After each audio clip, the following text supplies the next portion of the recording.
পদত্যাগের পরে মুজিব কন্যার আয়নাঘর সমগ্র দেশব্যাপী একটা আতঙ্ক তৈরি করেছে। আয়নাঘরের হুদিশ মেলায় তখন থেকেই একটা ধারণা পোষণ করা হয় যে সারা দেশে আরো কত আয়নাঘর নামে গুপ্ত বন্দিশালা নির্মাণ করে রেখে গেছেন শেখ হাসিনা, আর সেই সন্দেহই যেন এক এক করে সত্যি হচ্ছে। দ্বিতীয়বারের মতো আবারও আয়নাঘরের হুদিশ মিলিয়েছেন বাংলাদেশ সেনাবাহিনী, যা প্রথমবারের থেকে আরো ভয়ানক অবস্থা প্রকাশ করে।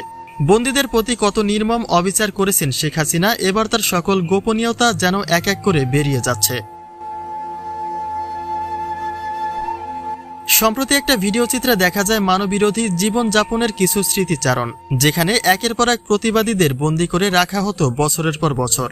2005 সাল থেকে শেখ হাসিনার পদত্যাগের আগ পর্যন্ত 600 জনের অধিক নিখোঁজের অভিযোগ রয়েছে, যার মাঝে কিছু ব্যক্তিদের মুক্তি মিলেছে, কিছু মারা গেছে, আর কয়েকজন শেখ হাসিনার এই পদত্যাগের পরে মুক্তি পেয়েছে। তবে এখনও এইসব গুপ্ত বন্দিশালায় আরও অনেকেই বন্দী রয়েছেন বলেই মনে করা হচ্ছে, যার সূত্র ধরে দ্বিতীয় আয়নাঘরের হুদিশ মেলে। আয়নাঘরের কীর্তিকলাপের ঘটনাগুলি প্রথম শেয়ার করেন ব্রিগেডিয়ার জেনারেল আব্দুল্লাহ হিল আজমি। তিনি আরও 8 বছর আগে এই আয়নাঘর নামের বন্দিশালায় আটক হন বলেই দাবি করেন। একজন সেনা সদস্য কি করে এতটা মানববিরোধী জীবনযাপন করেছেন তার সকল ঘটনাই তুলে ধরেন।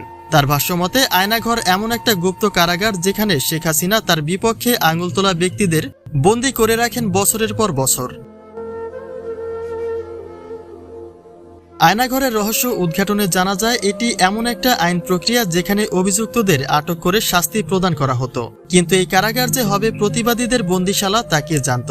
যে কারণে সংবিধানের এই আইন প্রক্রিয়া তুলে নিয়ে দেশের সকল গুপ্ত আয়নাঘর ভেঙে ফেলার দাবি রয়েছে স্বজন হারানো পরিবারগুলির। মুজিব কন্যা শেখ হাসিনা ক্ষমতার অপব্যবহার করে গোটা বাংলাদেশকে বিপদের মুখে ঠেলে দিয়েছে বলেই মনে করে প্রতিপক্ষরা।